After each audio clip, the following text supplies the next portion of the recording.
시작했다. 자, 봅시다. 13페이지부터 볼게.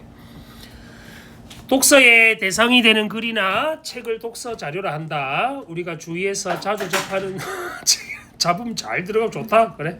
책이나 글은 대표적 독서 자료인데 오늘날에는 정보기술이 발달해서 다양한 매체를 통해 독서 자료가 제공되며 혹시 전자책 같은 거 본 적 있니? 도슨트북 뭐 혹은 이 오디오북 이런 거 들어본 적 있나? 양도 매우 많다. 독서자를 선택할 때는 독서의 목적, 글의 가치를 고려해야 된다. 독서의 목적이 크게 5개 있지. 문제가 2종류로 나와. 다음 중 독서의 목적에 맞지 않게 뭐 독서 활동을 한 친구 뭐 이렇게 물어볼 수도 있고 각각에 해당하는 독서 목적에 따라서 어떻게 독서를 해야 되는지를 묻기도 한다. 사례를 드는 경우가 많으니까 그거 확인하면서 봅니다. 5개 이제 총 체크해볼까. 첫 번째 학업 독서 공부하려고 지금 너가 하는 거지. 교양 독서 보통 심리학을 다룬다든지 이런 책들이 여기에 해당한다. 그치? 에세이나 문제 해결 독서 개인과 사회의 문제를 해결하려고 여가 독서 정서적 안정이나 삶의 즐거움을 누리기 위해 소설 같은 거 있는 거겠지. 그치? SF 소설 같은 거 타인과의 관계 유지를 위한 독서 관계 유지를 발전을 위해서 하는 공동체 내 독서다. 그래서 이거 하고 나서 뭐 하게? 독서 토론회 이런 거 하지. 모임 같은 거 가지고. 혹시 데미안 읽어본 사람? 헤르만 헤세.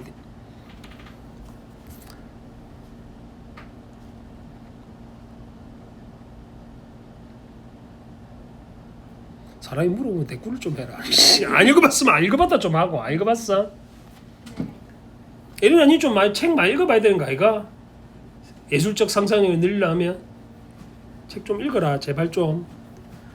독자는 독서의 일반적 목적 방금 5개다. 이것뿐만 아니라 구체적 목적을 고려해 독서자를 선택한다. 예를 들어 학업 독서 가운데 사회과 공부를 위한 독서를 하려면 사회과 교과서, 각종 지도나 참고 서적, 사회과 연계 도서 등을 독서 자료로 선택할 수 있다. 너무 당연한 이야기 아이가? 너는 혹시 사회과 부도, 뭐 역사 부도 책 혹시 본 적 있나? 칼라로 데이데 책 겁나 잘 나오대 요새 보니까. 흥미가 생기지 않아 그런 거 보면? 쌤은 다 흑백이었다고 옛날에 책은. 좋은 책 보고 있으면서. 자, 글의 가치 고려하기. 두 번째다. 독서자를 선택할 때는 글의 가치도 고려해야 하는데 아무 글이나 읽기보다는 읽을 만한 가치가 있는 글, 읽어서 도움이 되는 글, 읽고 문제 해결 방안을 찾을 수 있는 글, 이런 걸 뭐라 한다고? 빨리 온나? 이때 주로 권장되는 게 뭐라고? 고전이지. 고전을 영어로 뭐라 하노? 클래식이라 부르잖아 흔히들. 그지? 이 고전은 여러 세대를 거쳐 검증된 가치 있는 글이. 내가 방금 말한 데미안이라는 책도 맞아. 고전이라서 읽어봤는지 물어보는 거야. 너가 생각할 때 스스로 고전이라고 할 만한 책을 읽어본 적이 있는가를 물어본 거다. 그럼 너 세특이나 생기부에 뭐 쓰노? 독서 경험을. 쓴 거 없나? 어? 뭐 썼는데? 최근에 쓴 거 중에. 이기적 유전자. 그런 거 쓰지 마. 개나 소나 다 읽는 걸 왜 총균세 이런 거 줄 쓰고 앉았지. 리처드 도킨스의 이기적 유전자. 니 이과가? 아, 이기적 유전자를 읽었으면 고2 모의고사 이기적 유전자 관련된 글이 있거든. 그걸 연계해서 그 세특에 써야 돼. 생김 쓰는 것도 가르쳐줘야 돼. 물어봐라. 너 마음대로 하지 말고. 무슨 과목으로 했는데 과학 과목으로 냈나? 네. 그 국어 과목으로 낼 수도 있단 말이야. 그렇게 해봐라고. 지문을 가르쳐 줄 테니까 필요한 사람들. 제일 좋은 거는 남들이 읽지 않는 거를 읽는 게 좋아. 특이한 거 있잖아. 고전인데 단적인 예로 저 누구야 이상한 변호사 우영우에 나왔던 유명한 소설이 있다. 기억나나? 맨날 고래 이야기 하잖아. 몰라?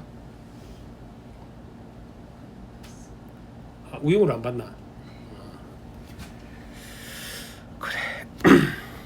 하면서 그러니까 독서 지문이 독서책이니까 내가 하면서 읽어야 될 책들도 소개를 해줄 테니까 읽어보라 한 건 한 번씩 읽어봐라. 시험 끝나고.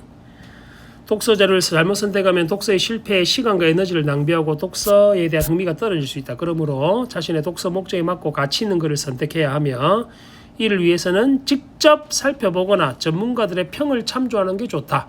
요즘에 소설 읽어주는 사람도 있대. 이상한 목소리, 좋은 목소리로. 14페이지는 그와 관계해서 어떤 책을 읽을 건지에 대한 정수복이라는 사람이 쓴 수필이다. 수필은 글의 갈래를 뭐라 하디? 그래서 나는 이 책이 잘못된 책이라는 게 수필은 독서책에 있으면 안 돼 원래. 수필은 문학이잖아. 독서는 비문학을 하는 거잖아. 그래서 독서책이 잘못됐어 내가 볼 때는. 근데 알아놓자. 수필은 무슨 갈래고 1학기 때 배웠잖아요. 이 필기도 해가야 되네 이거 이렇게. 교술 갈래다. 교술 갈래라 했다. 필자의 생각을 표현하는 글의 갈래를 교술 갈래라고 부른다. 수필을 혹시 영어로 뭐라 하는지 아니? 영어로? 몰라? 미셀런이란 단어 들어봤나? 미셀런 처음 들어봤어. 에세이는 들어봤지? 에세이가 뭐냐면 미국 대학에 갈 때 써야 되는 글이거든. 에세이를 우리말로 번역하면 중수필이야. 무거운 내용의 그러니까 소논문을 에세이라고 불러. 혹시 미국 대학을 갈 수도 있으니까 내가 얘기하는 거다. 알아놔라. 자, 독서가 당연히 필요하다는 얘기를 하겠지. 어떤 책을 읽을 것인가 제목이 그런 게. 자, 수필의 요소가 있다. 수필의 요소. 소설의 3요소가 주제, 구성, 문체였잖아. 그지? 한 개 더하면 수필의 4요소다. 제제. 다시 뭐라고? 수필의 4요소는 주제, 구성, 문체, 제제. 제제가 중심 소재를 제재를 한다. 그럼 이 수필의 제목을 보니까 어떤 책을 읽을 것인지가 필자가 말하고자 하는 바겠지, 그제? 중심 소재가 뭔지 생각하면서 본다. 자, 바로 볼게. 수험서와 실용서를 넘어서. 수험서는 시험 치려고 하는 읽는 책일 거고, 실용서는 우리 실생활에 도움되는 책이겠다, 그제? 조경하기 뭐 이런 책들. 나는 요새 살림하기 뭐 수납하는 방법 이런 거 막 청소법 이런 거 읽거든. 문쌤이 옷을 아무렇게 집어넣어. 어저께 문쌤하고 옷 정리하다 죽을 뻔했다. 거실을 가득 채웠어. 옷을 나한테는 옷을 얼마 산 적 없다 그랬는데 보니까 내가 어제 대충 훑어보니까 한 800벌 정도 나왔어 옷이. 나는 맨날 똑같은 옷 입고 다니는데. 초등학교에서 대학교에 이르는 학창 시절이야말로 가장 왕성하게 독서할 수 있는 시기다. 그러나 오늘날 학생들은 너그제 초등학교를 지나 중학교에 들어가면 책 안 읽지. 교과서와 학습서, 수험서에 둘러싸여서. 시간이 생기면 인터넷이나 컴퓨터 게임을 하거나 만화책 읽기에 바쁘다. 요새는 만화책도 안 읽고 웹툰 보죠. 누구도 앉아있으면 맨날 폰 보고 앉았잖아. 응? 그들이 읽는 문학작품이나 교양도서는 수능이나 입시 준비를 위한 것들. 방금 네가 말한 이기적 유전자, 새특슬라고 다 읽었나? 발췌도겠나? 이 영상이 과학쌤한테 가면 안 되겠네. 모른 척 해줄게. 니 이름 말 안 했잖아. 별이라고. 미안하다. 별이도 여러 종류가 있잖아. 니는 하별인데 여러 종류가 있으니까 전달 안 할게. 아니 내가 비공개라는 걱정하지 마라. 성인도 잘해라. 그러니까 성인도 사정이 크게 다르지 않다. 실용적인 책, 재미있는 책, 많이 팔리는 책 위주의 독서가 대세를 이루면서 개성 있는 교양인의 독서. 동글페 있죠. 필자가 바라는 독서다. 그제? 아까 쌤 말했잖아. 남들 다 읽는 책 읽지 말라고. 이기적 리처드 도킨스가 욕도 많이 들어먹거든. 그럼 그 말을 비판하는 사람 책을 읽는 것도 방법일까? 이거. 개나 소나 다 이기적 유전자를 읽으니까. 물어봐라. 가르쳐줄게. 요즘 성인들이 주로 읽는 책의 목록을 떠올려보자. 거기에는 연애나 목돈 만들기 등 현실에서 부딪히는. 이거는 맞춤법 틀렸거든. 부딪히는. 왜 이거를 아무도 지적을 안 하지? 부딪히는 아니고 어떻게 써야 되게? 희는이 돼, 그지? 부딪힘을 당하는 이잖아, 그지? 오타가 아니고 이거는 책이 잘못된 거다.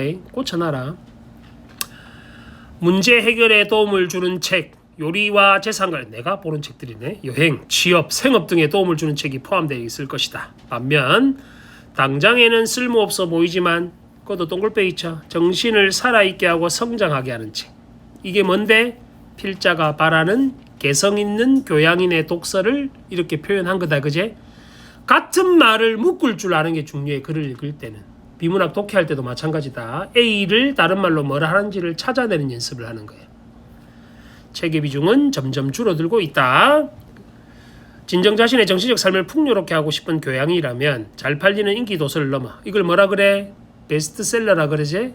님들 많이 읽는 책보다는 뭐 바라고? 실용도서, 처세술 이런 거 말고 다 세모쳐라. 인기도서 필자가 안 좋게 보는 거다. 실용도서, 처세술 나도 마찬가지야. 이런 거 별로 안 좋아해. 자신의 내면적 삶의 변화 동글빼기 치고 다른 눈으로 세상을 더 보고 깊이 있는 삶 요런 책이 중요하다는 거다. 필자가 바라는 거. 요 단계로 나아가야 한다. 그래서 공자를 읽어야 돼. 맹자를 읽고 논어를 읽고 해야 되는 이유단 말이야. 먹고 싶은 음식만 먹는 편식이 비만, 콜레스테롤 수치 증가, 비타민 부족, 당뇨, 고혈압 등을 유발하듯이 여기까지 끊어봐. 학교에서 이거 뭐라고 필기했노? 편독에 따른 부작용을 편식으로 인한 부작용을 비유라고 배웠나? 네. 비유라고 배웠나? 비유가 아닌데 아이고야 매년 이걸 고쳐줘야 돼. 비유가 이 책이 이것도 책 잘못됐거든. 비유가 아니고 유추라고 한다. 이걸 비유는 뭐에 이거 제대로 사고 선생님 비유랑 비유를 해야 되나? 한번 여쭤볼래? 유추가 아닌지 혼날라나? 니가 할 수 있다 안 했나 어저께? 쌤이랑 이 쌤은 다른 사람이가 어떻게 하지? 물어볼 수 있는 사람 그런 깡다고 있는 사람 이제 무섭나? 대화가 안 통해. 대화가 안 통해? 이거 들어가고 있다 지금. 알았어 서빈아. 오늘 두 놈 보내네. 좋았어. 자 일단 유추라고 적고 이렇게 적어라. 상황의 유사성이라 적어. 내가 일단 너희를 설득시켜 볼게. 비유는 모양이 닮아야 된다. 그 책이 잘못됐단 말이 그 말이야. 비유는 자 보름달 같은 얼굴 하면 무슨 뜻이고 얼굴이 보름달처럼 환하다라는 뜻으로 형태가 닮은 거야. 희고 풍성하다 뭐 이런 의미로 사용되잖아, 그지? 보름달 같은 얼굴 하면. 근데 유추는 상황이 닮은 거다. 형태가 닮은 게 아니고. 그럼 이거는 봐. 편식 때문에 이런 문제가 생기듯이 이거는 뭐 편식 때문에 생긴 문제점을 상황을 비슷하다라고 표현한 거잖아, 그지? 그래서 유추라고 말해야 맞는 거다. 이거는 비문학에 쓰이는 개념이라서 내가 짚고 넘어가는 거야. 됐나 여기까지? 학교 선생님 비유를 했으면 비유로 해야지. 너가 시험지는 비유로 적어야 되겠네. 그러면 이게 물어보면 읽고 싶은 책만 읽는 편독. 이것도 세모차. 편중된 독서를 편독이란다. 편독도 정신적 성장과 건강의 불균형을 초래한다. 읽고 싶은 책만 읽으면 안 된단 말이지. 과학책도 보고 역사책도 보고 해야 된단 말이야. 소설도 보고 시도 보고. 도서관이나 서점에 가서 책만 들어보고 읽지 못한 소설책, 역사책, 철학책, 사회과학책, 종교와 예술에 관한 책들을 꺼내들고 호기심을 자아내거나 마음을 움직인 책을 찾아 읽으면 인생을 바라보는 새로운 시각과 세상을 넓게 보는 안목이 생길 것이다. 그런 책들은 약으로 치면 몸 전체의 상태를 조화롭게 해주는 뭐와 같은 역할을 한다고? 보약. 보약은 뭘 비유한 말이고? 이게 비유제. 뭘? 보약. 그러니까 읽지 못한 책들 있잖아. 제목만 알고 읽지 못한 책들이 여기에 해당한다고. 어느 한 종류에 치우치지 않고 다양한 종류의 책을 균형 있게 읽는 것. 그것도 동글빼기 치고 필자가 바라는 거다. 편독하지 말고 어떻게 읽으라고? 균형 있고 조화롭게 독서하세요. 이게 필자 주장이다, 그지? 수필인데 약간 설득적 성격도 있다, 그지? 그런 거 생각하면서 보시고. 소제목이 또 계속 나오네. 어떤 책이 좋은 책인가? 좋은 책은 어떤 책을 말하는가? 신문, 잡지, 방송, 인터넷 등의 매체가 소개하는 좋은 책의 선정의 기준은 무엇인가? 좋은 책과 덜 좋은 책을 구별하는 기준이 있나? 물론 모든 책을 가늠할 수 있는 어디에나 적용되는 보편적 잣대로서의 절대적 기준은 없다. 그렇지만 좋은 책의 조건을 제시한다면 좋은 책이란 인생의 깊이를 더하고 세상을 밝게 보는 데 도움이 되는 책. 첫 번째대 인생의 깊이를 더하고 세상을 밝게 보는 데 도움이 되는 책. 세상을 살아가며 올바르게 판단하고 결정하는 데 도움이 되고 마음을 푸근하게 만들면서 동시에 영혼까지 맑게 하는 책. 두 번째 기준, 그런 책을 좋은 책이라 할 수 있다. 가슴과 머리에 진한 흔적을 남겨 삶을 변화시키는 책, 이런 게 좋은 책이다. 좋은 책의 목록에는 우선 시대와 국경을 뛰어넘어 보편적 가치를 획득한 첫 번째 고전, 또 나오지 클래식이 들어가야 할 것이다. 쌤이 추천하고 싶은 시집이 있거든. 나중에 혹시 시간 되면 읽어봐. 내가 작가 이름 가르쳐줄게. 난 이 사람 시 다 좋아하거든. 붕어빵이라는 시를 제일 좋아하는데 한 집에 가서 한번 봐봐. 읽어봐봐. 찾으면 나온다. 시인데 아주 이 가슴을 뭉클하게 해주는 사람이야. 집에 가서 이 힘들 때마다 한 번씩 봐봐. 시집을 사보면 더 좋고, 시인이 제일 가난한 거 아나? 시집이 싸잖아. 소설은 그나마 비싸지만 시집 만 원도 요새 만 원 정도 하는가 모르겠네. 9,000원, 만 원 이렇게밖에 안 하거든. 자기 가져간 건 인세의 한 20%도 안 돼. 제일 가난한 사람들. 가난하면 사보고. 네, 다음에 시를 한번 소개해 줄게. 다음에 고전은 넓은 의미에서 고전은 참고로 넓은 의미를 다른 말로 뭐라 하냐면 광의라고도 한다. 한자 말로는 광의라고도 한다. 여기 넓은 의미, 좁은 의미가 다 나와서 한자로 내가 바꿔놓을 테니까 혹시 어휘 뜻을 물으면 그렇게도 알고 계시라고. 광의의 뜻으로는 고전은 저술, 음악, 미술, 조각, 건축, 의상, 가구에 이르까지 세월의 흐름을 초월해 다음 세대에 개성되어서 전범, 뭐라고? 모범이다. 단어 뜻 알아놔야 돼. 한자어 뜻 물어본다 이런 거. 전범으로 자리 잡은 모든 작품들. 그러니까 책만 해당하지 않단 말이지. 전부 다 포괄적으로 이르는 말이다. 여기서 말하는 고전은. 됐니? 하지만 좁은 의미, 이걸 뭐라 하게? 넓은 의미는 아까 광의라 했고 좁은 의미를 협의라 해. 협곡이란 말 들어봤지? 좁은 계곡이란 말이다. 협의는 좁은 뜻으로는 이런 뜻이야.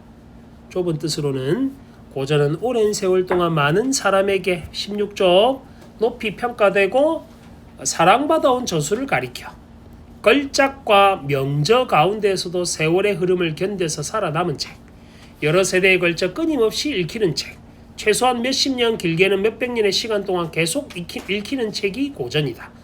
너가 이솝우화는 들어봤지만 이솝우화를 다 읽어봤지? 한 500쪽이 넘거든. 전부 다 읽으면. 너는 동화책으로 읽어봤어. 탈무드도 마찬가지. 부분만 봤단 말이야. 전문을 읽어보지 않았다. 그런 걸 읽어보는 거죠. 고전은 단지 오래된 게 아니고 오랫동안 많은 사람이 계속해서 읽는 책을 말한다. 수천 년 전에 지어졌지만 아직까지 읽고 있는 책들이 있다. 사람들이. 너희는 안 읽어봤지만 그리스 로마 시라도 안 읽어봤잖아. 다 읽어봤나? 삼국지 이런 거 읽어봐야 돼. 읽을 책이 많다. 고전은 주어진 시대의 특정 문화권에 사는 사람들의 종교관과 세계관, 사상과 철학, 취향과 감성, 고뇌와 희망을 한 권의 책에 압축한 지적 산물의 최고봉.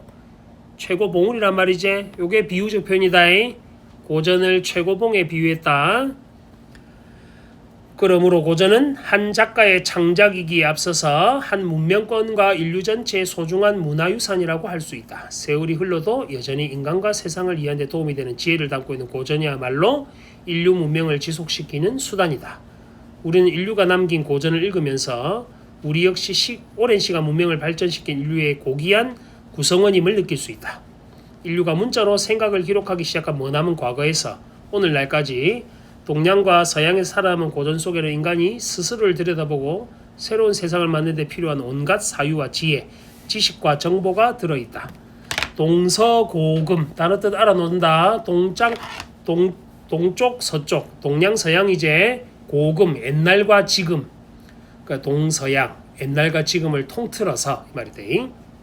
동서고금의 고전들은 시간과 공간을 초월해 인류에게 빛을 밝혀주는 뭐랑 같아? 자, 고전을 두 가지로 비유했다. 최고봉, 등대 이렇게 두 가지로 비유했다. 그제?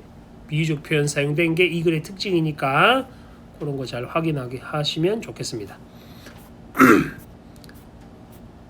요새 유행하는 책 중에 그런 거 있잖아. 뭐 할 때는 쇼펜하우어처럼, 뭐 니체, 뭐 할 때는 니체처럼 이런 책들 유행하거든. 서점에서 본 적 있나? 없나? 책 자체를 안 보는구나. 철학자들의 철학서를 읽기는 힘드니까 그러니까 내가 힘들 때 이런 책을 읽으면 나한테 도움이 돼주는 말을 해준 격언 같은 거, 인생 격언 같은 거. 유명한 말 중에 그런 거 있다. 이런 영어 속담 혹시 들어보니 present is present 들어봤나? 어? 현재가 선물이라고. 너는 악몽 같겠지만 뭐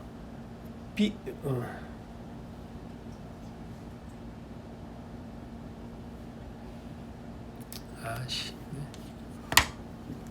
요새는 격언을 말하라니까 다 뭐 골든 가사 이런 거 들려주거라대. 그 가사도 그렇잖아. 처음에는 찌질했는데 빛날 거다 그런 얘기잖아. 나중에 황금으로 빛날 것이다 이런 얘기니까. 학습활동 단디 보시고 학습활동 내가 지금 설명 안 할 테니까 외울 수 있는 건 잘 외워두는 게 좋다잉. 학습활동에서 많이 문제를 낸다 했습니다. 자, 그다음에 다른 거는 다 이거 해본. 이거는 너 수행평가 이런 거 했나? 본인이 읽고 싶은 책 골라서 막 목록 만들고 하는 거 아예 안 했나? 수업만 하시는가 봐, 이 쌤은. 수행평가 이미 했었는데 이걸로 그 수행평가 뭐로 했는데? 책 읽고 그 학원 한 학기 한 권 읽기. 비문학 분석하고 있어. 왜 아무도 안 가져왔지 근데 그런 거? 1시간 안에. 학교에서 하는 거가. 네. 수업 시간에. 22페이지 펴보세요. 자, 이거는 도서 분류의 원리네. 글의 종류 알아라. 앞에 거 우리 한 건 어떤 책을 읽을 것인가는 수필이었고, 얘는 설명문이다. 이게 비문학이지. 설명문은 뭐 전달하는 글? 정보를 전달하는 글이다. 갈래별 특징을 기억해 놓으라고. 그게 기본이란 말이야. 설명문은 정보를 전달하는 글이고, 논설문은 근거를 통해 주장을 펼치는 글이다. 글의 종류별로 특징을 잘 구별해라. 자, 도서 분류의 원리는 이 사람 사서인가 봐. 그 대학에도 사서 학과가 있거든. 도서관에서 일할 수 있는 자격증을 주는 곳. 도서관 좋아하는 사람들은 그런 것도 생각해봐. 사서 학과들 있으니까. 도서관 서가에 배열된 책들은 어떤 질서를 따르고 있을지, 도서관의 수많은 책 가운데서 원하는 책을 쉽게 찾는 방법, 책이 배열된 원리이자 책을 쉽게 찾는 방법이 바로 도서 기호에 담겨 있다. 도서관에 있는 책은 옆면에 각각의 이름표를 달고 있는데 숫자와 문자가 함께 사용되어 언뜻 보면 복잡한 것 같지만 원리를 알면 쉽다. 먼저 각 책장에는 앞자리가 비슷한 책이 한데 모여 있다. 특히 맨 앞자리 숫자는 지구상의 모든 자료를 0에서 9까지 10개의 주류로 나눈 것이다. 이걸 시험 문제로 안 풀고 싶으면 쌤을 쪼아서 범위를 좁혀야 돼. 쌤 이거 외워야 돼요? 물어봐야 돼. 근데 그때 이거 시험 문제 낸 쌤은 외우라고 했었거든. 작년에는 이걸 안 냈는데 여쭤봐라. 이거 외워야 되는지. 그 정도는 물을 수 있잖아. 어? 알 수 없잖아. 기분 살 좋게 했다가 쌤 오늘 너무 잘생겨 보여 뭐 이러면서 살 해봐. 니 계속 괜찮겠나? 지금 니가 서빈아 괜찮겠어? 니들은 인류의 역사와 비슷한 구조를 갖추고 있다. 지금 듀이 십진분류법은 미국에서 개발한 듀이라는 놈이 만든 거고, 오른쪽 한국 십진분류법인데 우리는 한국이니까 한국 십진분류법을 외워야 된대. 시험 칠 때는 두 개를 다 외워야 될 수도 있고. 이게 더러운데 내신 시험 치려면 어쩔 수 없지. 일단 순서대로 보자. 000은 뭐라? 총류라고 했지. 이거는 특정 주제가 없는 거다. 그냥 총 사전 같은 거야. 이거는 됐나? 어디에 집어넣을지 모르겠는 거야. 그냥 100은 첫 번째 철학, 200은 종교, 300은 사회학, 400은 언어인데 300까지는 똑같지. 000부터 300까지는 똑같잖아. 그제? 우리는 언어를 저 700으로 빼놨다. 순서가 좀 다르니까 그거 구별하시면 돼. 언어만 위치 다르고 나머지는 순서대로잖아. 그제? 순서대로 암기하려고 하면 된다. 자, 그 다음에 400에는 사회가 서로 소통하기 위해 필요한 언어를 모았고, 500에는 생활에 필요한 과학적 지식인 자연과학, 600은 기술과학, 생활 수준이 높아지면서 예술이 나타났고 정신을 풍요롭게 한 문학도 나타났다. 마지막에는 역사를 통해서 이 모든 것을 기록한 역사를 모았다. 분류 005부터 900까지 분류를 해놨습니다. 그제? 너 학교 도서관에도 이렇게 돼 있는 거 아나? 이렇게 안 돼 있나 혹시? 이렇게 돼 있어. 도서관 자주 가는가 봐. 도서부예요. 아, 도서부야. 그럼 니는 이거 틀리면 끝장나는 거네. 알았어. 도서관에서 책을 쉽게 찾으려면 먼저 컴퓨터로 책을 검색해야 한다. 요새는 보니까 AI 로봇이 책 갖다 주고 하더라 그냥. 요 손반에 담아갖고 서빙 로봇 같은 애들 있잖아. 그럼 그거 가갖고 그 칼에 가고 들고 갖고 오고 이렇게 하는 거야.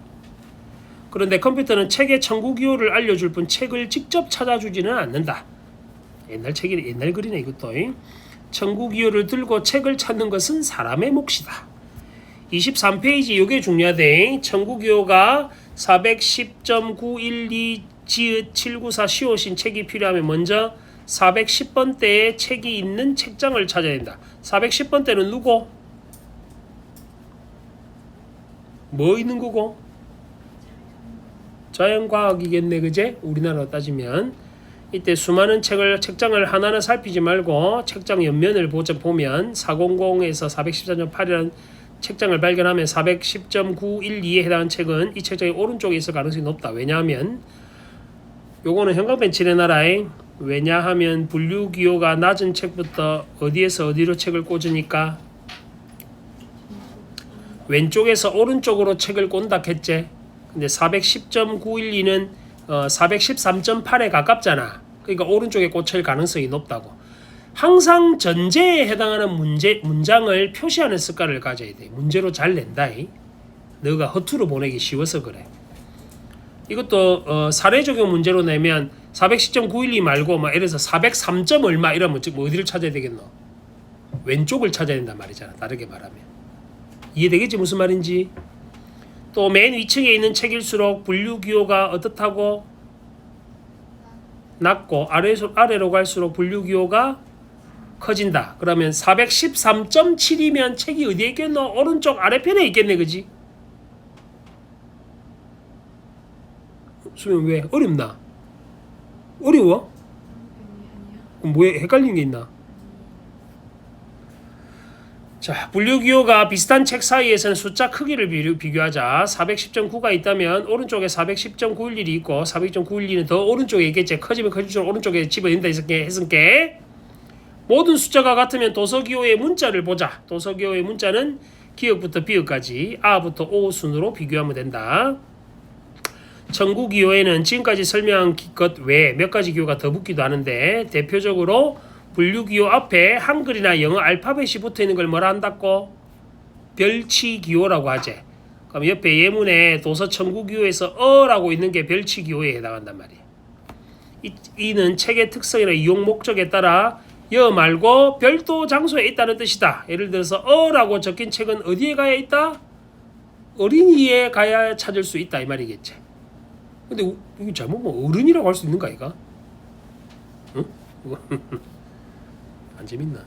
한 명의 저자가 같은 제목의 책을 연속 간행할 때 하이픈 기호를 쓰기도 한다. 연속 간행물 할 때는 하이픈을 쓴다잉. 도서관에서 같은 책을 여러 권 보관한다면 이꼴 기호를 써서 분류하기도 한다. 마이너스 1은 2라는 표시는 연속물의 1권이고 같은 책을 적어도 2권 보관하고 있는데 그 중에 두 번째 책이다. 첫 번째 책은 어떻게 하겠노? 마이너스 1은 1 이렇게 해놓겠지, 그지?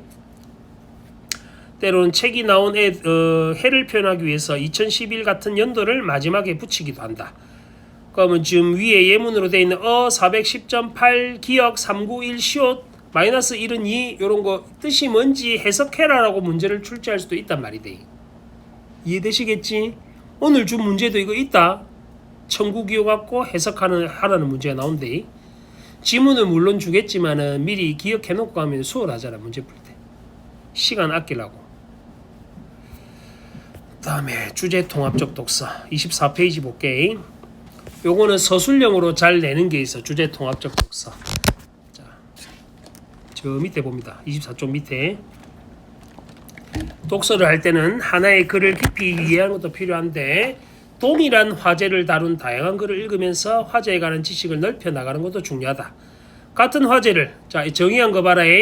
같은 화제를 다룬 여러 글을 읽고 화제에 대해 비판적 통합적으로 이해해서 의미를 재구성하는 걸 뭐라 한다고? 주제 통합적 독서라제. 예를 들면 너그 교재는 지금 걷기 갖고 해놨는데 다른 교재에는 비상이나 이런 데는 사랑을 주제로 해서 문학가가 쓴 글이 있고 과학자가 쓴 사랑. 그러니까 과학자는 뇌에서 나온 특정 물질이 어느 정도 지속하는 뭐 이런 아주 이과적 마인드로 쓴 글이 있어.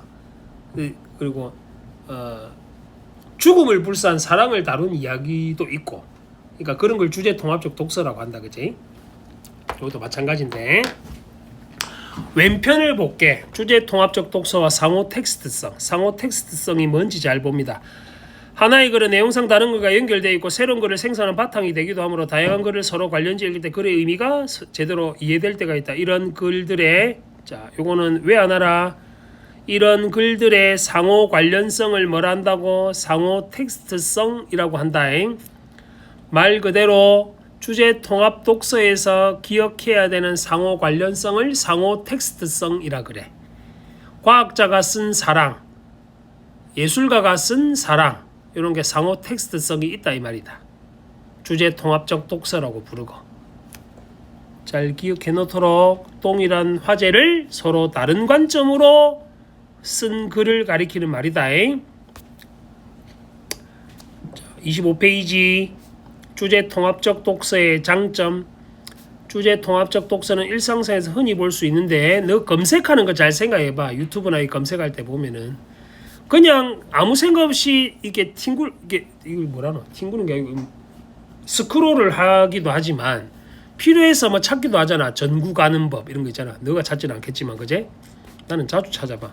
그 뭐 후드티 개는 법 이런 거. 부피를 줄여야 되니까. 학생들은 공부할 때 교과서만 있는 게 아니라 사전, 참고서, 연계도서, 인터넷 자료 등을 함께 읽으면서 교과 내용을 이해하고 학습한다. 너는 이래 안 하지? 사람들은 인터넷에 정보를 검색할 때 뭐로 연결된 하이퍼링크는 알아놔야 된다에. 요거 누르면 어찌 돼? 커서가 화살표에서 손가락 모양으로 바뀌고 얘를 누르면 어찌 돼? 필요한 정보를 구성한 다른 창으로 접속하게 되지, 그지? 이런 주제 통합적 독서의 장점 4가지 나온다. 시험 문제로 내기 좋겠네. 객관식으로 지문을 읽을 때는 알겠는데 문제로 풀면 헷갈릴 때가 있어. 주제 통합적 독서의 장점으로 적절하지 않은 것은 이렇게 내기 좋지. 특징 알아두자. 첫 번째, 다양한 관점이나 서로 상반된 그 관점의 글을 읽으니까 편견에 빠지지 않고 올바른 가치관 형성. 그러니까 가짜 뉴스에 현혹되지 않을 수 있겠지. A는 A라고 말하고 B는 B라고 말하는 거. 너는 달에 착륙했다고 믿나? 가짜 뉴스 많았잖아. 그러니까 달을 가지 않았다 이런 뉴스 많았잖아. 본 적 있나? 니 어떻대? 보고 뭘 느꼈는데?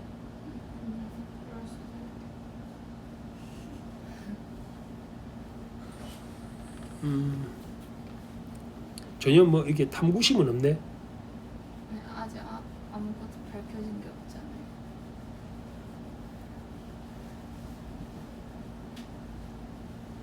잠깐만. 야 친구들 하나 물어봐. 나는 외계인이 있다고 믿는다. 손 들어봐. 이게 뭐지? 앞뒤가 안 맞는 얘기잖아. 니 지금 니 왜 있다 믿나? 아니 예술적 상상력 말고 실제로 왜? 본 적 없잖아. 있을 수 있지. 꼭 봐야만 있다고 생각해야 돼요. 아니 따지지 말고 내가 지금 니하고 시비 걸자는 게 아니고 니 말대로 하면 예수님도 있고 부처님도 있고 다 있는 거잖아. 돌아가셨겠지.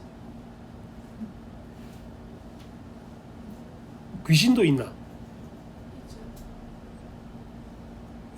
있죠는 확신이잖아. 내 돌아삐겠네 진짜. 니는 왜 있다고 믿는데 윤지는? 니는 외계인이 왜 있는데? 근거가 뭔데? 믿고 싶은 거가? 사람들 UFO 막 아, UFO를 봤다 하면 있는 건가? 니는 이과적 마인드로 설명해봐. 네? 니는 외계인이 왜 있는데? 다른 뭐 관심 없다가 왜 갑자기 외계인 있는 거고? 아니 애초에 그 외계인이 원래 지구에 살았다가 지금 이런 말도 뭔가 맞는 말 같고. 왜냐면 화성이 너무 지구랑 유사하잖아요. 생긴 것도 그렇고 뭔가 그 흔적 있잖아요. 살림을 하던 그 보셨어요? 봤는데 네가 봤나? 네. 아니 그러니까 네? 제가 그 봤냐고요? 어. 아니요. 그러니까 조작할 수 있잖아 그런 것들. 아 조작할 수는 있는데 그냥 그거 굳이 조작을 할까 싶어서. 그러니까 사람이 지금 화성을 갈 수가 없잖아요. 아니 그렇죠. 그러니까요. 그러니까 카메라 조작이 가능하잖아 그거는. 그렇죠. 응? 잘 모르겠어요. UFO를 본 사람도 조작할 수 있잖아. 안 봤는데 반딧불을 보고 UFO다 이렇게 생각할 수도 있잖아. 근데 니는 방금 내한테 있죠라고 해서 내가 물어본 거다. 확신에 찬 마음으로. 그래. 그 뭐 믿는 거는 본인 마음인데 나는 귀신도 안 믿고 외계인도 안 믿거든. 있다라는 거. 니 왜 그런 표정? 그런 뭐 얼쩍 뭐 이런 쓰레기가 다 있어. 이런 표정으로 쳐다보지 말고. 아니 나는 그럴 수 있는데 그거는 믿지만 나는 안 믿을 수 있잖아. 귀신도 믿나가 하면. 네. 아, 귀신은 봤다는 사람이 한두 명이 아니잖아요. 그거 막 찍히기도 하고 그 탐지기도 있는데. 귀신 탐지기가 있어? 네. 그거 막 이렇게 하면 갑자기 막 얘 움직이고. 혹시 이 쇠대 이거 얘기하는 거야? 이거는 풍수지리에서 그 귀신 잡는 유튜버지. 그 최시원. 그거 다 주작이잖아. 아니에요. 그 라이브 방송. 그럼 카메라에 나오더나 귀신이. 아, 라이브 아네. 카메라에 귀신이 나오더나. 그러니까 그 탐지기에 귀신이 이렇게 살짝 열 탐지기 비슷한 그런 뭔가 형체가 이렇게 찍혀요. 그걸 조작할 수 있잖아. 아니 그 라방에서. 그러니까 라방에서 조작하면 되잖아. 아니. 귀신 현상이 뜨게 만들면 되잖아. 시간 어느 정도 지났을 때. 아, 그 라방인데.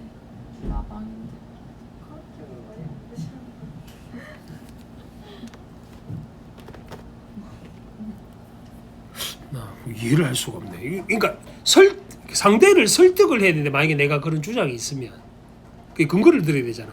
그 이제 너희들이 한 근거들은 그냥 밀고 나간 거고 있죠 이렇게 밀고 나간 거고 니는 영상이 이게 떠요 귀신 잡는 영상이 떠요 이렇게 말한 거고 그게 내가 설득이 안 되니까 그래서 다시 물어본 거다.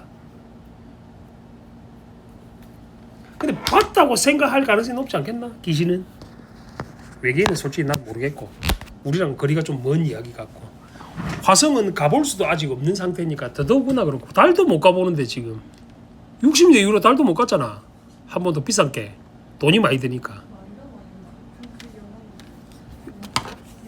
저 와저런데 영화에서는 갔다는데요. 혹시 마션 얘기 감자 키우는 그 얘기하고 있는 거가? 그 실제 그거 바탕으로 한 거 아니에요? 그럼 어벤져스도 실제로 해라. 다음 하늘 날아다니고 뭐 씨. 아니 그 상상이었어요? 가서? 그 소설이다 원래 소설을 원작으로 한 영화잖아. 이러지 마라. 그 사람이 살아 돌아온 것도 말이 안 되는 소리잖아. 그래서 어떻게 살아 돌아오는데? 걔 혼자 난파돼 있을 때 그 화성에 지 똥 싼 거 갖고 감자 키우고 했던 새끼잖아. 그 말이 되나 그게? 약간 오페라이마처럼 그런. 그래, 그런 상상이면 좋겠다. 그래서 많이 봐야 돼. 그러니까 만약에 좋다. 그러니까 내가 외계인 있고 없고 이거 떠나서 뭐 있을 수도 있고 내가 못 봤으니까 그지? 봤으면 또 내가 확신을 할 수도 있겠지만 UFO도 마찬가지고. 근데 나는 못 봐서 그런 말을 할 수도 있고 귀신은 나는 귀신도 없다고 생각하거든. 그러니까 두려움이 만든 존재다 이렇게 생각해. 과학적으로 보면 실제 내 눈으로 본 적이 없으니까. 네가 말한 건 너희들이 말한 건 다 영상에서 말한 거잖아. 내 눈으로 본 게 아니고. 그렇지 않니? 그래서 설득을 할 때는 근거를 정확하게 들어야 돼. 진짜 이런 혹하게끔 근거를 들어야 돼. 라방이잖아. 이거는 근거가 아니야. 내가 만약에 시간 딱 재놓고 좀 이따 저 불 저절로 꺼지게 하면 어쩔래? 그럼 라방으로 지금 이 영상 찍고 있잖아. 라방으로. 그럼 귀신이 있는 거가. 그건 아닌데. 그건 아니라고? 근데 무섭지 않겠나? 갑자기 불이 저 꺼지면 밖에서 문쌤이 전원을 내린 거지. 이거 막 연기 막 오르고 이러면 무섭지 않겠나? 갑자기 불 빨간 걸로 바뀌고 이러면 이거 빨간 걸로 바뀔 수가 없다. 빨간색이 없기 때문에. 그럼 빨간 걸로 바뀌면 내가 먼저 도망갈 거야. 그럴 리가 없으니까. 일단 알겠다. 너 그 마음을 알았다. 헛된 세상에 살고 있구나 다들. 두 번째 장점 어떤 생각? 창조적 생각을 할 수 있다 그제? 다양한 관점을 접하게 될 테니까 세 번째 같은 말이다. 생각을 넓힌다. 그다음에 더 많은 매체 자료가 제공되는 독서 환경에 잘 대처해 나갈 수도 있다. 지금 네 가지 설명했는데 장점. 이거 말고 한 개 더가 나왔는데 그것도 틀린 말은 아닐 수 있어. 근데 뭐와 관계되지 않은 주제 통합적 독서의 장점하고 관계되지 않은 예문이 나올 수 있다. 틀린 말은 아닌데. 그러면 헷갈릴 수 있으니까. 자, 독서 방법 네 가지 나왔네. 첫 번째 질문 수립, 두 번째 다양한 글 찾기, 답으로 여러 글을 비교하며 읽기, 질문 답으로 재구성하기. 순서 기억해라. 1, 2, 3, 4번 독서하는 과정이다. 뭐 뻔한 얘기긴 한데 과정을 기억해놔야지 문제 풀 때 수월하겠지. 26페이지 그 걷기 좋아하는 외국 여자 또 나왔나? 이 여자 마음에 안 드는 무슨 말인지 하나도 모르겠다. 이것도 수필이지. 이 글도 수필이다. 글 종류 확인하라. 제시문별로 글 종류 확인해라고. 자, 단적인 주제는 걷자 이거지. 근데 번역을 잘못했어. 쌤이 볼 때는. 이거 나올 때마다 애들이 토해. 문제 풀 때마다. 무슨 말인지 도저히 못 알아들어서. 같이 해봅시다. 걸어서 곳 끝까지. 곳이 어딘지는 알지? 포항에 보면 홈이 곳 있잖아. 그 손바닥 올리놓은데 석상으로 만들어 놓은데 그 포항 보면 주디 요 토끼를 하면 안 돼. 호랑이 발톱 있는 부위 요렇게 티 나오는데 거기를 고지란다. 그지? 자, 내가 걷는 길은 도로와 샛길을 합쳐서 구불구불 얼추 10km가 된다. 나는 힘들었던 10년 전 이 길을 걷기 시작했다. 힘들었던 것에서 벗어나려고 길 걷기 시작하게 걷기를 한 거겠지. 흔히들 우리가 만보 걷기 이렇게 하잖아. 만보를 걸으면 몇 킬로인지 알아? 걸어본 적 있나 혹시? 운동 삼아서. 만보를 걸으면 몇 킬로인지 아나? 몰라? 4km 걸으면 한 5,000보 정도 된다. 10kg. 내가 방금 말했잖아. 4km에 5,000보면은 산수를 못 하는 거야. 만보를 걸으면 7.9km 걸으면 만보야. 7. 내가 매일 해봐서 알거든. 7.8에서 7.9km 걸으면 만보다. 그 후로 나는 자꾸 이 길로 돌아왔다. 일을 쉬기 위해 쓸 때도 있었고 일을 하기 위해 쓸 때도 있었다. 생산지향적 문화 세모치고 필자가 부정적으로 생각하는 문화다. 생산지향적 문화. 그러니까 돈이 되는 자본주의적인 문화겠지. 되게 생각하는 일을 아무 일도 안 하는 것으로 여기는데 멍 때리는 거다. 쉽게 말하면. 걸으면서 아무 일도 할 수가 없잖아. 음악 듣는 거 외에는. 사실 아무 일도 안 하기란 쉽지 않다. 아무 일도 안 하는 제일 좋은 방법은 무슨 일을 하는 척 하는 거고 아무 일도 안 하는 것에 가장 가까운 일은 걷는 것이다. 인간의 의도적인 행위 가운데 육체의 무의식적 리듬, 숨쉬는 것, 심장 뜨는 것에 가장 가까운 게 보행이다. 보행은 일하는 것과 일하지 않는 것, 그저 존재하는 것과 무언가를 해내는 것 사이의 미묘한 균형이다. 생각과 경험과 도착 위에는 아무것도 생산하지 않는 육체 노동이라고 할까. 수년간 걷기를 다른 일의 수단으로 삼았던 내가 걷기에 대한 글을 쓰는 일을 하게 된 것도 우연은 아니다. 생각과 경험 도착밖에 안 하지. 육체 노동이라고 이 사람은 설명했지만 지 몸 좋아지는 거에는 도움이 될 거 아니야. 운동에는. 이상적인 보행은 이런 건데 보행은 몸과 마음과 세상이 한편이 된 상태이다. 필자가 주장하는 거다. 너희랑 생각이 다를 수 있지. 오랜 불화 끝에 대화를 시작한 세 사람처럼 문득 화음을 들려주는 새 음표처럼 걸을 때 우리는 육체와 세상에 시달리지 않으면서 육체와 세상 속에 머물 수 있다. 걸을 때 우리는 생각에 빠지지 않으면서 생각을 펼칠 수 있다. 표현법 뭐고? 표현법 잘 물어본다. 역설이제. 생각에 빠지지 않으면서 생각을 펼칠 수 있다. 생각. 말이 안 되지 겉으로는.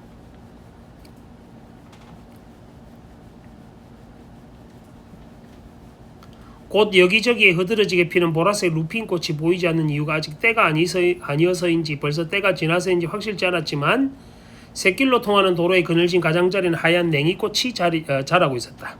냉이꽃을 보자 어렸을 때 가서 놀던 산비탈이 생각났다. 꽃들을 보면서 이것저것 생각의 나래를 펼치는 중이야. 필자는. 해마다 산비탈에 제일 먼저 하얀 냉이꽃이 흐드러지게 피었던 것도 생각났다. 내 주위로 검은 나비들이 날고 있었다. 바람에 날리기도 하고 날개를 파닥거리기도 했다. 검은 나비들을 보니 또 옛날 어느 때가 떠올랐다. 장소를 넘나들다 보면 시간을 넘나드는 일. 무슨 말이고? 과거를 회상하는 거지. 옛날 어느 때를 돌아볼 수 있다는 말이잖아. 걷다 보면서. 장소를 넘나들다 보면이 걷는 행위를 가리키고 걷다 보니까 어린 시절이 생각난 거야. 냉이꽃도 생각나고 검은 나비도 생각나고 하는 거야. 어린 시절. 계획에서 추억으로 넘어가고 거기서 또 관찰로 넘어가고 왔다 갔다 할 수 있다 이거겠지?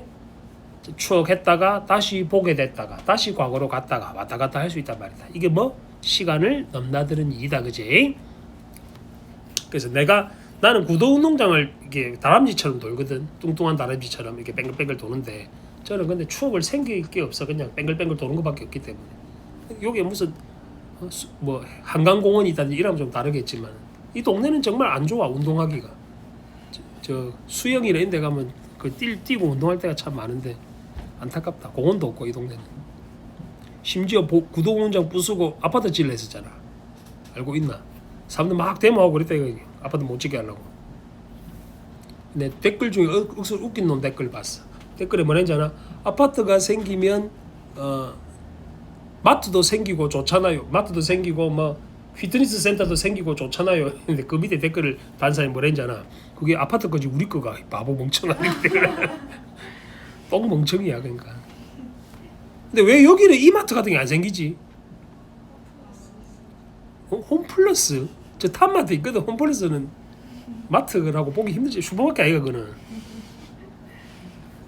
나는 여기 공원으로 만들고 그 이마트 트레이더스 이런 거 있잖아. 그런 거 좀 한 평소 크기만 한 반만한 거 롯데마트나 이런 거 그런 거 있으면 참 좋을 것 같아. 딱 주차장 다 없애쁘고. 주차장은 왜 있는지 모르겠어 나는 지금. 축구 운동장을 밀어버렸으면 좋겠어. 운동장이 없었으면 좋겠어. 그거 다 공원으로 만들면 억수 느르잖아 거기. 억수 느르거든 그 공원. 마트는 개인적인 생각은 지금 저 버거킹 자리에 마트가 서면 좋겠어. 버거킹은 왜 쓸데없이 주차장이 늘은데 그거 들어왔노? 부경구 앞에. 사람들 가도 안 하던데. 자 어쨌든 보행의 리듬은 생각의 리듬을 낳는다. 풍경 속을 지나가는 일은 생각 속을 지나가는 일에 메아리면서 자극제다. 메아리면서 자극제란 이야기가 뭐 과거를 다시 돌이켜 볼 수 있기 때문에 그런 거겠지, 그지? 마음의 보행과 두 발의 보행이 묘하게 어우러진다고 할까? 마음의 보행은 시간의 넘나듦과 같은 말이다. 두 발의 보행은 공간의 넘나듦과 같은 말이다. 마음은 풍경이고 보행은 마음의 풍경을 지나는 방법이라고나 할까? 마음에 떠오른 생각은 마음이 지나는 풍경의 한 부분인지도 모르겠다. 이제부터 헛소리 시작한 거야, 이 여자가. 생각하는 여자 맞나 이 사람? 왠지 이름이 여자 같아. 생각하는 일은 뭔가를 만들어내는 일이라기보다 어딘가를 지나가는 일인지도 모르겠다. 보행의 역사가 생각의 역사를 구체화한 것이라고 할 수 있는 것도 그 때문이다. 이 사람은 걸으면서 생각을 하게 됐다라고 생각하는 거야. 이 사람 지 스스로는. 마음의 움직임을 따라가는 것은 불가능하지만 두 발의 움직임을 따라가는 것은 가능하지 않은가 말이다. 걷는 일은 동시에 보는 일이라고 말할 수도 있다. 보면서 동시에 본 것에 대해 생각할 수 있고 새로운 것을 이미 알고 있는 것으로 흡수할 수 있다는 점에서 느긋한 관광이라고도 할 수 있다. 사색하는 사람에게 걷는 일이 특별히 유용한 이유도 그 때문일 것이다. 여행의 경이와 놀라움이다의 경이란 한자는 해방과 정화를 얻자면 깨끗해지려면 세계를 한 바퀴 돌아도 좋겠지만 한 구역을 걸어갔다 와도 좋다. 걷는다면 먼 여행도 좋고 가까운 여행도 좋다. 아니 여행이 아니라 몸의 움직임이라고 해야 할 것이다. 제자리에서 걸을 수도 있고 안전띠에 묶인 채 비행기 타는 거지. 전 세계를 돌 수도 있겠지만 보행 욕구를 만족시키자면 자동차, 배, 비행기 움직임으로 부족하다. 몸 자체의 움직임이 필요하다는 뜻이다. 걸어라. 마음속에서 일이 일어나려면 몸이 움직임과 동시에 움직임과 눈에 볼 거리가 필요하다. 걷는 일이 모호한 일이면서 동시에 무한히 풍부한 일인 것은 그 때문이다. 보행은 수단인 동시에 목적, 여행인 동시에 목적지이다. 걸으라는 얘기를 이렇게 길게 설명한 거네. 이 사람은 아직 살아있구나. 64살이네. 자, 28쪽. 이 사람은 의상갑다. 의사 맞겠지. 의사 맞겠지. 의사네.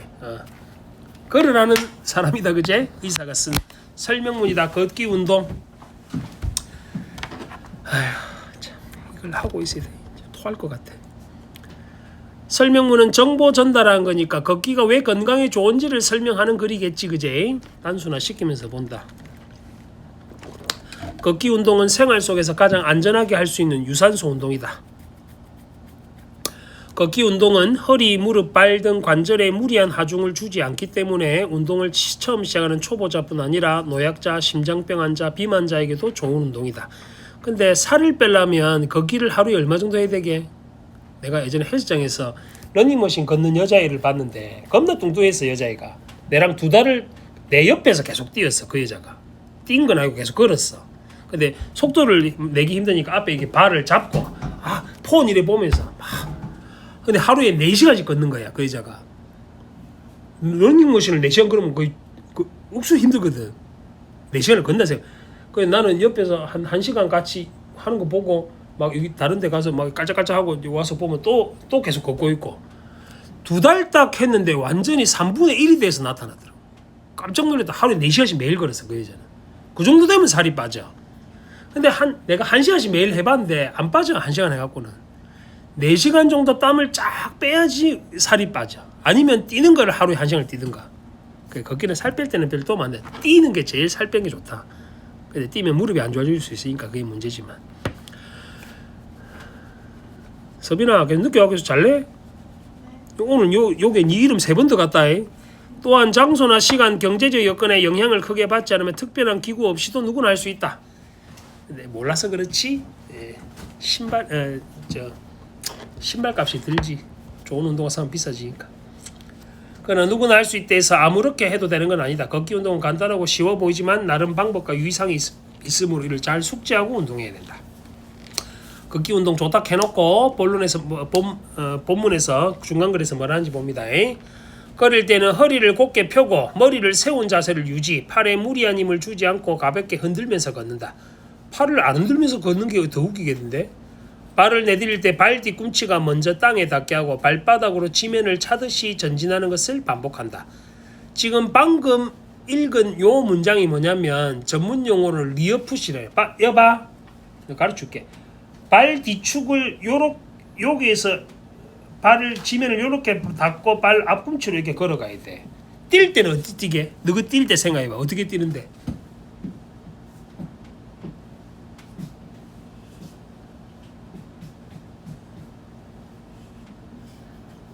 뛸 때 어떻게 뛰냐고. 걸을 때랑 같나?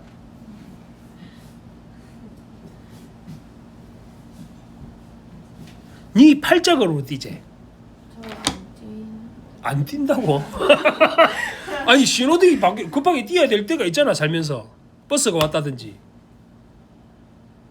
저도 엉거주춤 뛰어요. 그러니까 팔자로 뛰지. 요렇게 뛰지. 이렇게 어떻게 뛰어요?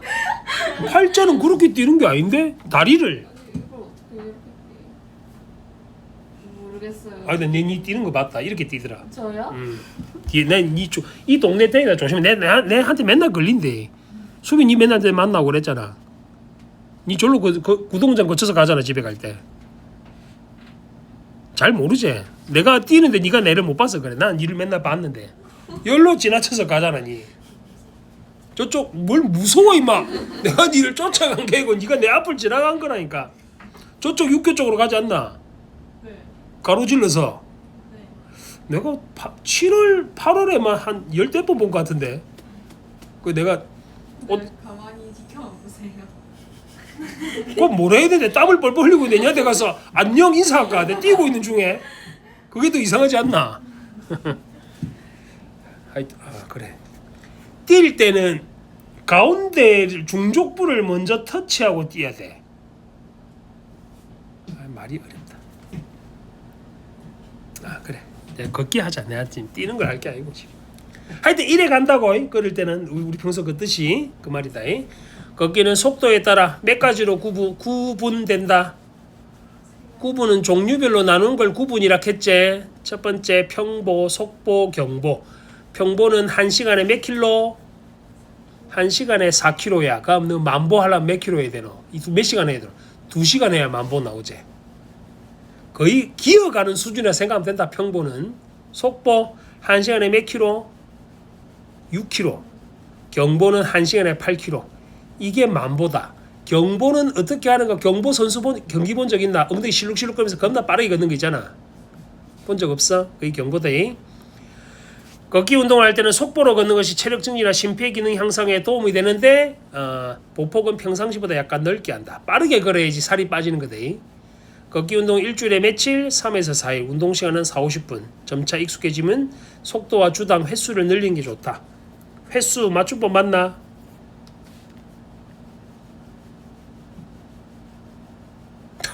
맞춤법 맞나? 왜 맞는데? 아 이거 사이슈 정말 아니에요. 첨가? 사이슈.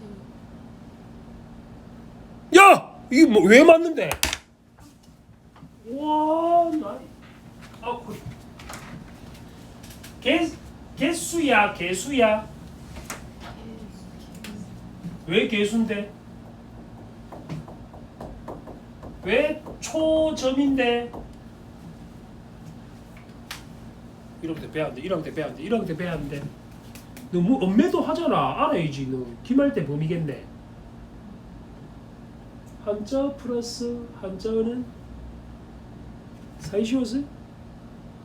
안 쓰지? 횟수는 왜 썼는데? 예외 예외 몇 개 배웠노? 6. 6개 기억나나? 6개 중에 하나잖아. 예외 6개 불러봐. 옷간 꽃간, 착간 꽃간, 착간, 퇴간 택간, 횟수, 새빵, 숫자!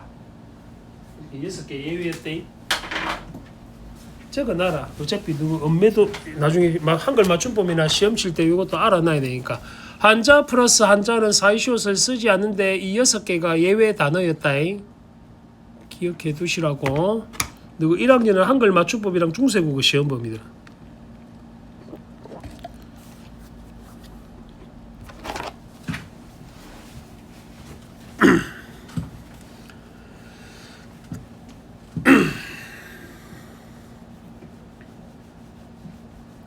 그럼 우리 수학책에 있는 단어 한번 생각해봐. 최대값은 어떻게 쓰노?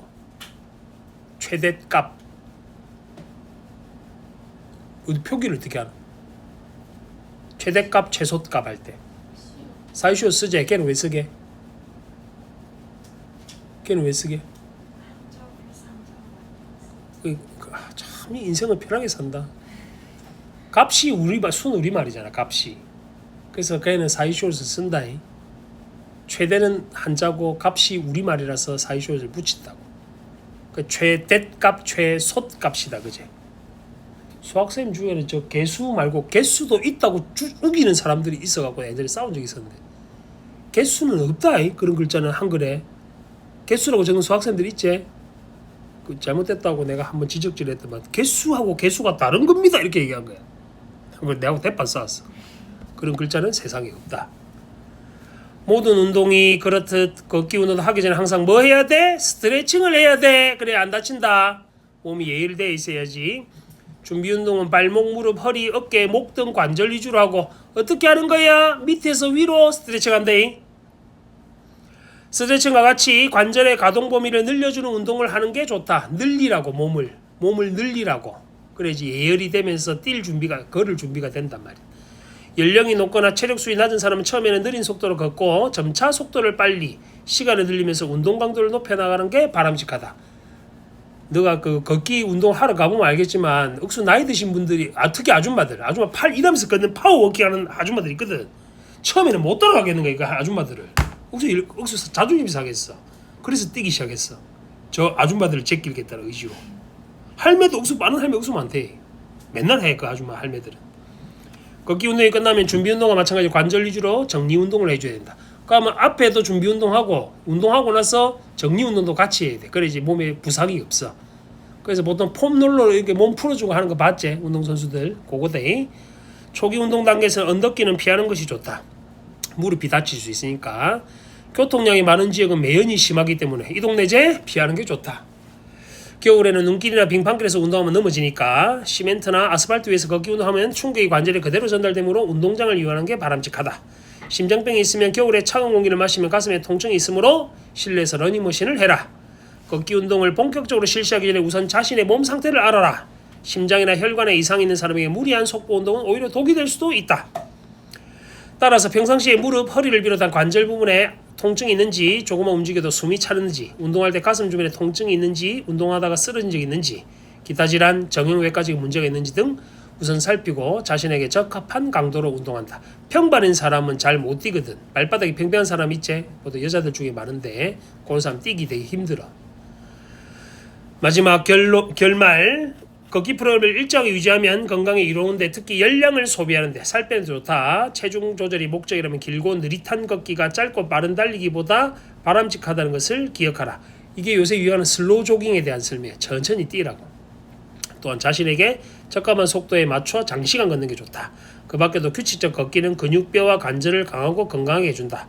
또한 걷기에 참여하는 사람들 간의 우정을 쌓게 정신적 사회적 활력을 갖는 데 도움을 줄 수 있다. 정말 무미건조한 글이제. 의사쌤이 쓴 글이다 본게. 걸으라 그 말이다. 앞에 수필 쓴 그 외국 여자도 걸으라는 거고 이 의사도 걸으라는 거고. 자, 30페이지는 조금 다릅니다. 요거는 논설문이제. 논설문은 뭐 플러스 뭐라고? 근거 플러스 주장이랬다. 근거를 찾아야 된다. 그래서 우리 동네는 얼마나 걷기 좋을까와 관계한 우리 동네는 걷기 안 좋다 그제? 걷기는 우리가 일상 속에서 가장 손쉽게 접할 수 있고 친환경적인 교통수단. 걷기의 긍정적 효과가 여러 매체를 통해 홍보되면서 걷기 좋은 도시 만들기는 도시사업에 빠지지 않는 연구과제로 자리매김했다. 이에 따라 국내에서도 건강도시를 목표로 삼아 전국의 여러 도시가 앞다투어 올레길이나 둘레길 같은 산책로를 조성하고 걷기 대회를 개최, 걷기 좋은 경로를 소개하는 서비스도 다양하게 제공하고 있다. 부산은 뭐 있노?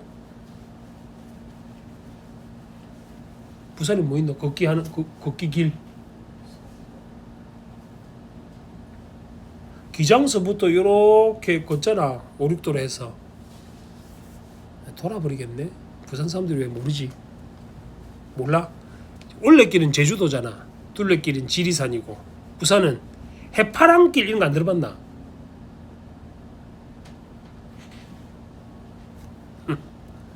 송도는 가봤나? 송도의 그 해안 산책로. 그리고 거기도 그 해파랑길의 한 길이 그 코스 중에 하나인데 5, 6도 안 가봤어. 5, 6. 너는 그 여기서 그냥 갇혀 있나? 딴 데 안 가나? 다른 지역. 광안리 광안대교 걷기대회 하고 이런 거 몰라? 인스타고 이런 거 많이 올라오던데 너는 관심이 없는가 봐. 다음에 내가 한번 끌고 가야 되겠다. 그러나 특수 목적으로 조성한 산책로가 아닌 우리 일상생활에 이루어지는 동네의 골목길이나 통근 통로의 보행 한계에 대한 관심은 아직 미미한 듯하다. 너가 학교처럼. 너가 학교 수능 안 치는 이유가 뭐 때문에? 통통배가 우웅해서 배가 배고동 소리 때문에 수능 못 친다는데. 배고동 소리 자주 들려? 수능 치는데 그러면 신경 쓸까 이거 사람들. 저주받은 학교네. 반면에 외국에서는 자신이 사는 동네가 얼마나 걷기 좋은지 인터넷이나 스마트폰 응용 어플리케이션을 통해서 알아볼 수 있고 수치화된 데이터를 실제 도시 계획에 활용한 사례도 찾아볼 수 있다. 세계 각국 주요 도시들은 이미 수십 년 전부터 걷기 좋은 도시를 조성하려고 노력, 자동차를 생활 필수로 여기는 미국조차 근래에는 국민들의 건강 증진과 환경 보호를 위해 도시 설계를 기존의 운전자 중심에서 보행자 중심으로 변화시키는 추세다. 미국에서는 비만의 위험성이 부각되고 걷기 운동 효과가 주목받으면서 자연히 오래전부터 걷기 좋은 도시 공간에 대한 연구를 활발히 진행, 공공기관과 민간에서는 지역의 보행 환경에 관한 데이터를 수집, 사용자에게 다양한 정보를 제공, 실제로 미국 주요 대도시에서는 시정부 차원에서 가로망, 보도망, 신호등, 횡단보도 등의 도시지리 정보를 수집해 정보를 공개한다. 한편 민간에서는 미국 시애틀에 본사를 둔 워크스코어가 거리의 걷기 좋은 정도를 수치와 정보를 제공한다. 워크스코어는 미국, 영국, 호주를 대상으로 해 특정 주소지부터 도시 전체 범위에 이르는 보행 환경을 0에서 100점 단위로 점수해서 웹사이트와 스마트폰 응용 프로그램을 통해 공개, 측정된 점수를 바탕으로 매년 걷기 좋은 도시 순위를 선정해 발표한다. 기본적으로 워크스코어는 특정 지역과 주변에 위치한 학교, 식당, 상가 등 생활 편의 시설의 거리를 측정하고 이를 기준으로 점수를 산출한다. 예를 들어 요거는 예시에 해당하는 문장이겠지. 접속을 통해서 확인 가능하네. 해당 지점에서 도보 5분 거리 이내에 편의 시설이 많으면 많을수록 그 지점은 높은 점수를 받는다. 이 동네가 제일 걷기가 힘들어. 인도가 좁아. 당장 저 사하나 당리만 가도 인도가 넓은데 인도가 좁아. 같이 다니면 맨날 어깨빵 당해. 그렇지? 여기 앞에 도로 너무 좁잖아. 사직동 가면 이 여기랑 이 도로 합친 것만큼 인도다. 억수 느르거든 그거는. 불편해 죽겠어 걸어다니는데. 또한 인구 밀도, 구역 길이, 교차로 밀도와 같은 보행자 편의성도 점수에 반영. 지역 점수는 해당 지역 내 지점이 갖는 점수 평균으로 환산. 이런 방식으로 워크스코어에서는 해당 지점이 얼마나 자전거를 타기 좋은지 점수, 대중교통에 대한 접근성은 얼마나 좋은지에 대한 점수도 산출해 제공.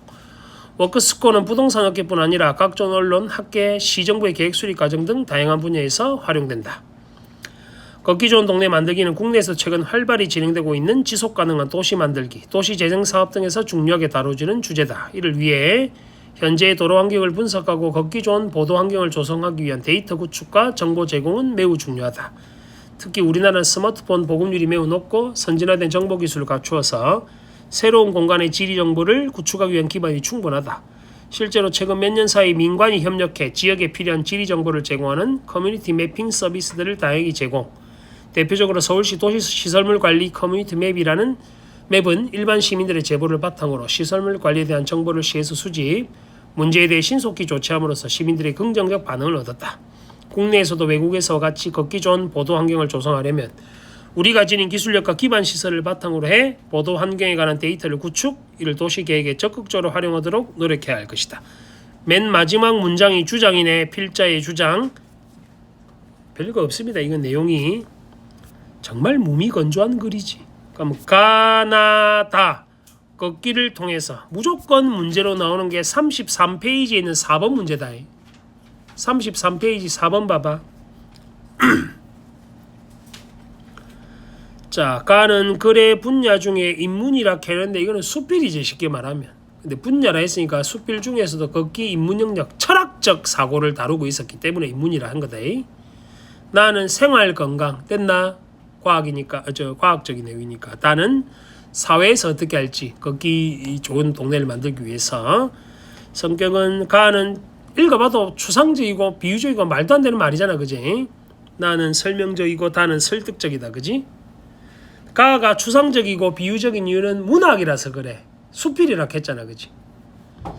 화제를 다루는 방식, 개인적 체험으로 걷기 의미를 다각도로 살피고. 이거 서술형으로 그냥 거의 99.9% 낸다. 이 문제는 주제 통합적 독서를 위해서 나오는 문제란 말이다.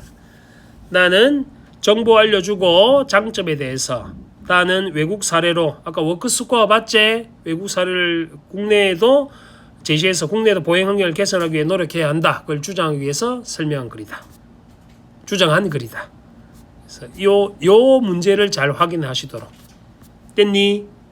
다음 주에는 벨리포지 교훈 거서부터 3단원 연결해서 할 거니까 그래 알고 일단은 엄매도 같이 챙겨오세요. 알겠지?